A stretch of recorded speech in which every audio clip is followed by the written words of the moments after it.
राम राम प्रिय हनुमान भक्तों, जय सीता राम, जय बागेश्वर धाम सरकार। आप सभी और आपके परिवारजन स्वस्थ, सुरक्षित और खुशहाल हों, हम ईश्वर से यही प्रार्थना करते हैं।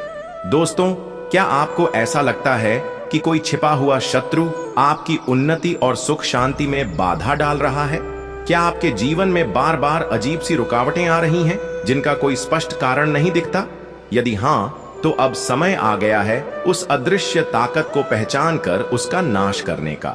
आज हम आपको बताने जा रहे हैं एक विशेष रहस्य जो छिपा है हमारे आसपास एक सामान्य से दिखने वाले लेकिन अत्यंत शक्तिशाली वृक्ष नियम में। नियम न सिर्फ आयुर्वेद में अमूल्य औषधि माना गया है, बल्कि तंत्र और मंत्र विद्या में भी इसे एक शक्तिशाली रक्षक के रूप में देखा गया है। नियम शत्रु विनाश का शक्तिशाली माध्यम। नियम की लकड़ी, पत्ते, छाल, जड़ और बीज, हर एक अंग तांत्रिक प्रयोगों में अत्यंत उपयोगी माना गया है। तंत्र ग्रंथों के अनुसार नियम के वृक्ष में भैरव, शीतला माता और भूतगणों का वास होता है। यही कारण है कि नियम विशेष रूप से नजर दोष, श्मशान बाधा या किसी तांत्रिक प्रहार से रक्षा करता है।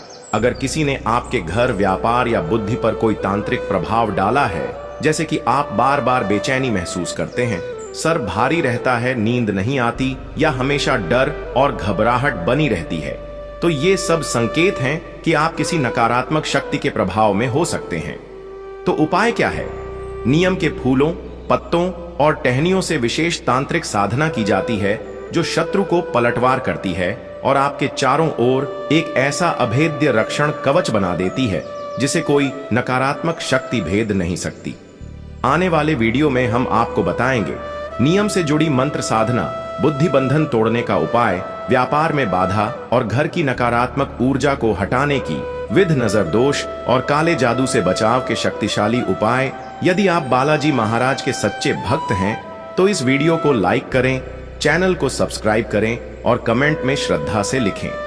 जय बालाजी महाराज। आपका एक जयकारा, एक श्रद्धा भरा शब्द आपके जीवन की दिशा बदल सकता है। क्या आप चाहते हैं कि मैं इस स्क्रिप्ट को वीडियो नैरेशन के लहजे में और भावपूर्ण बनाऊं? महाकाली के मंत्रों का प्रयोग है जो तीव्रता से असर तो दिखाता ही है, लेकिन जैसे ही इस प्रयोग को आप करेंगे तो इसके फायदों को भी खुद ही पहले ही दिन से आप इसे अनुभव भी कर सकते हैं। और वैसे भी महाकाली के तो प्रयोग बड़े ज्यादा तीव्र होते हैं, इसलिए हम आपको हमेशा कहते भी हैं कि ओम क्रीम कालिकाय नमः मंत्र का जाप तो आप अवश्य ही किया करें, क्योंकि जो व्यक्ति ओम क्रीम कालिकाय नमः मंत्र का जाप रोजाना करता है, खास करके उसका शत्रु चाहे कितना भी बड़ा ही क्यों ना हो, उसका बाल तक बांका भी नहीं कर सकता है।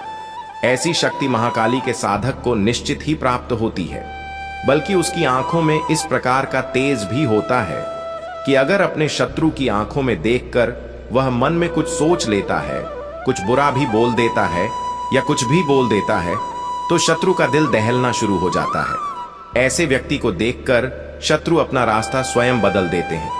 तो ओम क्रीम कालिकाय नमः मंत्र का जाप तो आप अवश्य ही किया करें। रोज 1 माला, 5 माला, बहुत ही कम समय में यह हो जाती है, तो निश्चित किया करें। इसके अनेकों लाखों लाभ हैं। तो चलिए अब बात कर लेते हैं उपाय की। तो इस उपाय के लिए आपको 7 पीपल का पत्ता लेना है, 7 काली मिर्च के दाने लेने हैं, नीम के जो पत्ते होते हैं वह भी 7 पत्ते लेने हैं, और नीम के फूल भी आपको 7 की संख्या में 7 गुच्छे लेने हैं। जैसे कि नीम का जो पेड़ होता है, जब आप उसे देखेंगे तो उसमें गुच्छे की तरह से फूल उगे हुए होते हैं, तो आप 7 गुच्छे उसमें से तोड़ लें और लेकर आ जाए। इन्हीं सारी चीजों से आपको प्रयोग करना है। ये सारी प्रयोग करने के लिए आपको इतना करना है कि पीपल का पत्ता रखकर उसे साफ सुथरा आप कर लें। उस पर 7 जो नीम के पत्ते हैं वह भी रख दें, 7 काली मिर्च रख दें और 7 जो गुच्छे हैं वह भी उस पर रख दें, और एक घी का दीपक जलाकर यह जो आपने पत्तों पर चीजें रखी हैं इनका आपको एक पान का बीड़ा जैसा बना देना है। मतलब सभी को पान जैसे रहता है वैसे पन की पोटली बना लेना है, और भी महाकाली के चरणों में भोग स्वरूप आपको चढ़ा देना है। और बस 5 माला रुद्राक्ष की माला से या सिद्ध काली हकीक की माला अगर आपके पास है तो बहुत ही ज्यादा अच्छा है, नहीं तो रुद्राक्ष की माला से आप जाप कर सकते हैं। 5 माला का जाप आपको करना है। ओम क्रीम कालिकाय नमः मंत्र का जाप आपको करना है। और इस पान के बीड़े का, यानी कि जो आपने पीपल का पत्ते का पान जैसा बनाया है, बीड़ा बनाया है, ये आपको वहीं रख के रखना है। और जब आप सोने जाते हैं तो सोने से पहले प्रसाद स्वरूप यह जो भोग आपने महाकाली को चढ़ाया है, इसे बस आपको खा लेना है। रात को खा लेना है, सोने से पहले खा लेना है, या सुबह उठकर भी यह खाया जा सकता है। इसके बाद जैसे ही इसे आप खाते हैं तो 5 मिनट में इसका असर शुरू हो जाता है। किसी व्यक्ति की अगर कितनी भी क्यों ना बुद्धि बंधी हो, कितने ही बड़े तांत्रिक ने कुछ तंत्र क्रिया उस पर क्यों ना करी हो, या फिर भूत प्रेत जैसी जो समस्याएं होती हैं, जो बहुत सारे लोगों के साथ होती हैं, उनको भी यह प्रयोग करवाया जा सकता है। तुरंत ही 5 मिनट में इसका असर शुरू हो जाता है और उस व्यक्ति को तुरंत आराम की प्राप्ति होती है। और यह प्रयोग जब आप करेंगे तो इसके लाभ को देखकर खुद भी आश्चर्यचकित और हैरान ही रह जाएंगे कि इतनी ज्यादा समस्या सिर्फ इतनी छोटी सी चीज से कैसे समाप्त हो सकती है। और यही जो महिमा है, यही जो शक्ति है, ये महाकाली के मंत्रों की शक्ति होती है कि इनमें इतना प्रभाव होता है कि व्यक्ति के शरीर में ऊर्जा का संचार जो कि बिगड़ जाता है, उसको 1 मिनट में बिल्कुल ठीक कर देता है। जो व्यक्ति महाकाली के मंत्रों का जाप करता है, वह बिल्कुल भली भांति इस प्रकार जानता है कि उसके शरीर में ऊर्जा कितनी बढ़ी हुई होती है, और बस उसी ऊर्जा का वह इस्तेमाल मंत्र साधनाओं में करता है, तंत्र साधनाओं में करता है, और अपने जीवन में हर एक चीज की प्राप्ति करता है। अब काफी लोग ऐसे भी होते हैं जो मंत्रों का इस्तेमाल करते हैं, लेकिन क्योंकि उनके पास ऊर्जा नहीं होती है तो उन्हें कोई भी लाभ की प्राप्ति नहीं होती है, और फिर वह यह सोच लेते हैं कि मंत्र तो कार्य कर ही नहीं रहा है, जबकि ऐसा बिल्कुल भी नहीं होता है।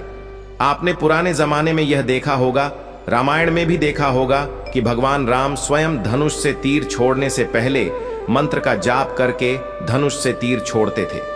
बल्कि जितने भी वीर योद्धा होते थे, जितने भी होते थे, वह साधना करके धनुष बाणों की प्राप्ति करते थे, बाणों की प्राप्ति करते थे, और तीर बाण छोड़ने से पहले वह मंत्र का जाप करते थे, यानी कि उस बाण पर अपनी ऊर्जाओं का एक कवच जैसा चढ़ाते थे, जिससे सामने वाला जो शत्रु होता था उस ऊर्जा को बर्दाश्त नहीं कर पाता था।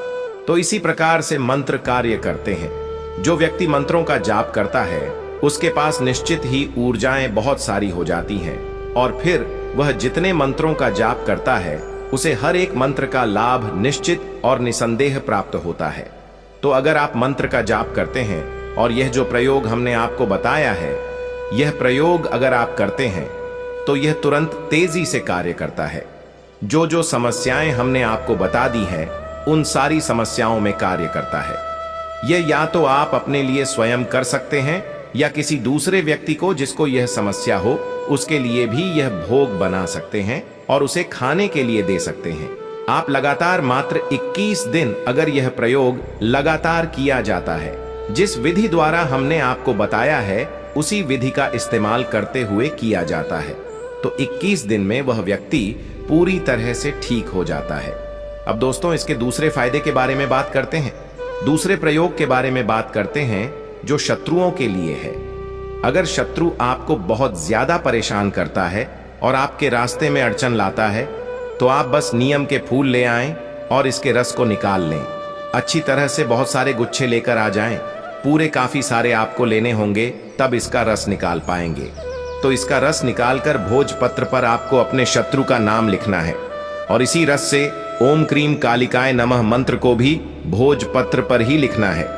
यह बात आप ध्यान रखें, या तो आप रस निकाल सकते हैं, या फिर नीम के जो फूल होते हैं उन्हीं को ही रगड़ते हुए सावधानी पूर्वक, जिससे भोजपत्र फटे नहीं, तो सावधानी पूर्वक शत्रु का नाम और इस मंत्र को लिखा जा सकता है। उसके बाद इस भोजपत्र को अपने घर के मंदिर में रख दें और इसके ऊपर रोज एक दीपक रखकर जलाना शुरू करें।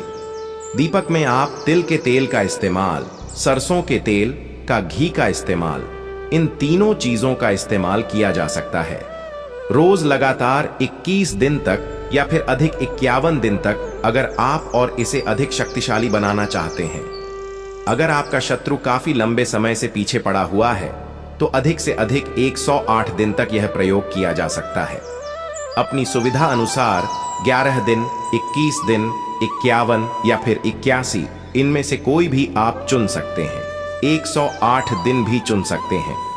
फिर आप जिस पे आपने शत्रु का नाम लिखा है, यह मंत्र को लिखा है, इस भोजपत्र को उठाकर किसी सुनसान जगह पर रख के आ जाना है। खासकर वहां पर आप यह देखें कि वहां पर बरगद के वृक्ष हैं, पीपल के वृक्ष हैं, तो वहां पर आप इसे रखकर आ जाए। पीपल वृक्ष की जड़ में या फिर बरगद वृक्ष की जड़ में रख सकते हैं। इसके पश्चात अगर इस प्रयोग को इसी विधि से किया जाता है तो उसके बाद शत्रु आपका बुरा करना तो दूर की बात है, आपका बाल तक भी बांका वह नहीं कर सकता है, बल्कि जिस रास्ते से वह आपको देखेगा कि आप आ रहे हैं तो वह रास्ता तक भी वह बदल सकता है और खुद ही अपना रास्ता बदलने लगेगा। आपके रास्ते में बिल्कुल नहीं आएगा। आपको परेशान करना तो दूर की बात है, आपके बारे में सोचना तक भी वह भूल जाएगा। तो चलिए जानते हैं इसके तीसरे और अंतिम लाभ की ओर, अंतिम प्रयोग की ओर। शत्रुनाश के लिए नियम का गुप्त प्रयोग, मुख्य टोटका। अब हम बताने जा रहे हैं नियम की लकड़ी और मिट्टी का वह रहस्यमय प्रयोग जो शत्रु की शक्ति को सोखकर उसे नष्ट कर देता है। इस प्रयोग के लिए आपको मुख्य रूप से इन सामग्री की जरूरत होगी, जैसे नियम की सूखी लकड़ी, जैसे 7 इंच की एक टहनी चाहिए, नियम की जड़ से निकली थोड़ी सी मिट्टी, लोहे की कील 7 नग, एक काला कपड़ा, लाल सिंदूर, एक नींबू, एक कटोरी सरसों का तेल, एक मिट्टी का दिया। शत्रु का नाम या फोटो यदि हो सके तो, नहीं तो शत्रु का नाम भी चलेगा। आइए इस प्रयोग की संपूर्ण विधि कर्मकांड जान लेते हैं। इस प्रयोग को आप शनिवार या अमावस्या की रात, जब चंद्रमा आकाश में न दिखाई दे, रात 12 बजे के बाद का समय सर्वोत्तम होता है। यदि शनिवार अमावस्या हो तो यह प्रयोग अत्यधिक फलदायक सिद्ध होता है। सबसे पहले आप स्नान करके शुद्ध वस्त्र धारण करें। काले रंग के वस्त्र अधिक प्रभावशाली माने जाते हैं। तिलक के लिए भस्म या लाल सिंदूर का प्रयोग करें। फिर आप नियम की टहनी को लाल सिंदूर से 7 बार घड़ी की उल्टी दिशा में घुमाते हुए शत्रु का नाम लें। यदि नाम ज्ञात ना हो तो मम शत्रु मेरे शत्रु बोले। अब नीम की जड़ की मिट्टी को लेकर उस लकड़ी पर मलें और मंत्र बोलें, ओम क्षणाय क्षणाय हनुमते फट स्वाहा। यह मंत्र 21 बार जपें। फिर अब नींबू को बीच से काटकर लकड़ी के दोनों सिरों पर नींबू की स्लाइस टिका दें, जैसे दोनों ओर द्वारपाल हो। फिर लोहे की 7 कीलें उस लकड़ी में ठोके और हर कील ठोकते समय यह मंत्र बोलें, ओम क्रि हन हन शत्रु मम नाशय नाशय स्वाहा। अब इस लकड़ी को काले कपड़े में लपेटकर श्मशान या किसी पुराने पीपल या नीम वृक्ष के नीचे दबा दें और घर जाते समय पीछे मुड़कर ना देखें। आइए दोस्तों, प्रयोग में लिए गए मंत्र की व्याख्या और शक्ति को जान लेते हैं। जैसे ओम क्रि हन हन शत्रु मम नाशय नाश स्वाहा। यह मंत्र है जिसमें कृ बीज मंत्र है काली का, जो तुरंत क्रिया करती है, और हन हन का अर्थ है वार करो, बार बार करो। अंत में नाशय नाशय दोहराव इस बात का संकेत है कि शक्ति शत्रु की रक्षा को भेद कर सीधे लक्ष्य तक पहुंचे। आइए, यह अंतिम और महत्वपूर्ण प्रयोग किन किन परिस्थितियों में प्रभावी होता है। यह प्रयोग आप जब शत्रु बार बार कोटक चहरी के मामलों में फंसा रहा हो, या जब नौकरी या व्यवसाय में कोई गुप्त विरोधी प्रगति रोक रहा हो, या जब शत्रु ने तांत्रिक प्रयोग किया हो, या जब शत्रु छुपा हो और उसका नाम ज्ञात ना हो, मतलब आपका कोई गुप्त शत्रु हो, या जब मानसिक क्लेश, भय, डर या अपमान का अनुभव लगातार हो रहा हो। इन सभी परिस्थितियों में आप यह प्रयोग कर सकते हैं। आइए इन प्रयोग के समय कुछ सावधानियां भी हैं जो बहुत महत्वपूर्ण जान लेते हैं। जैसे इस प्रयोग को करते समय कोई दूसरा व्यक्ति आसपास ना हो। स्त्रियां यदि यह प्रयोग करना चाहे तो उन्हें मासिक धर्म की अवधि में यह नहीं करना चाहिए। प्रयोग के बाद अगले दिन तक मौन व्रत रखें। प्रयोग के बाद उस स्थान पर पुनः न जाए जहां आपने यह प्रयोग किया हो। जब तक शत्रु पूर्णतः नष्ट न हो जाए तब नहीं जाए। नियम के कुछ और भी महत्वपूर्ण छोटे छोटे प्रयोग है जिसे शत्रु मुक्ति के लिए अपना सकते हैं। जैसे नियम के पत्तों का जल छिड़काव। घर में लगातार क्लेश हो रहा हो तो नियम की 21 पत्तियां जल में उबालकर उसका छिड़काव करें। अगला है नियम की छाल और भूत। नियम की सूखी छाल को जलाकर बनी भस्म को सिर पर रखने से शत्रु का तांत्रिक प्रभाव समाप्त होता है। अगला है नियम बीज का प्रयोग। नियम के बीज को शनिवार को पीसकर शत्रु के नाम से बहते जल में प्रवाहित करने से शत्रु की गति रुक जाती है। अगला है नियम का धुआं। नियम की सूखी पत्तियों को गुग्गुल व लोबान के साथ जलाकर उसका धुआं घर में देने से बुरी शक्तियां भागती हैं। दोस्तों, अंतिम चेतावनी और तांत्रिक रहस्य यह है कि नियम का यह प्रयोग अत्यंत घातक है और यह शत्रु के जीवन को भी संकट में डाल सकता है। इसीलिए इसे केवल तभी करें जब अन्य सभी मार्ग विफल हो चुके हों और शत्रु का पतन ही अंतिम विकल्प हो। यह तंत्र केवल आत्मरक्षा, न्याय और सुरक्षा के लिए है। किसी भी निर्दोष को नुकसान पहुंचाने का माध्यम न बनाएं। दोस्तों, नियम जिसके पत्ते कड़वे जरूर हैं, मगर उसके प्रयोग से शत्रु का जीवन और भी अधिक कड़वा हो जाता है। इस प्रयोग को करें संयम से, श्रद्धा से और पूर्ण विश्वास से। तब देखिए, शत्रु चाहे कितना भी बलवान क्यों ना हो, नियम की जड़ उसे जकड़कर वहीं गिरा देगी। वैसे दोस्तों, आपको बता दें कि नियम के फूलों का इस्तेमाल धन प्राप्ति के लिए भी किया जाता है, वशीकरण के लिए भी किया जाता है। दोस्तों, क्या आप जानते हैं कि नियम के फूलों का प्रयोग सम्मोहन जैसी शक्तिशाली साधनाओं में भी होता है? जी हां, नियम सिर्फ एक औषधीय पौधा नहीं, बल्कि तंत्र साधना की एक अमूल्य धरोहर है। यक्षिणी साधना, अप्सरा साधना, भैरव साधना, यहां तक कि पितृ साधना में भी इसका प्रयोग किया जाता है। अगर आपके पितर आपसे रुष्ट हैं, घर में अशांति बनी रहती है या बार बार ऐसा लगता है कि पूर्वजों की कृपा नहीं मिल रही, तो नियम के फूलों से संबंधित विशेष साधनाएं की जाती हैं जो पितरों की कृपा प्राप्त करने में सहायक होती हैं। इस विषय में हम अगली वीडियो में विस्तार से जानकारी देंगे।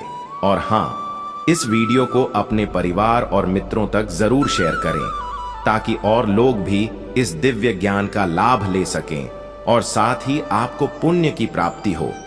यदि आप किसी विशेष समस्या, साधना या उपाय के बारे में जानना चाहते हैं तो कमेंट बॉक्स में अपने प्रश्न अवश्य लिखें। हम हर एक प्रश्न का उत्तर देने का प्रयास करेंगे। तो अंत में वीडियो को लाइक करें और कमेंट में श्रद्धा से लिखें, राम राम जय सीताराम। मिलते हैं ऐसे ही ज्ञानवर्धक और दिव्य जानकारियों से भरे अगले वीडियो में। तब तक के लिए राम राम जय सीताराम।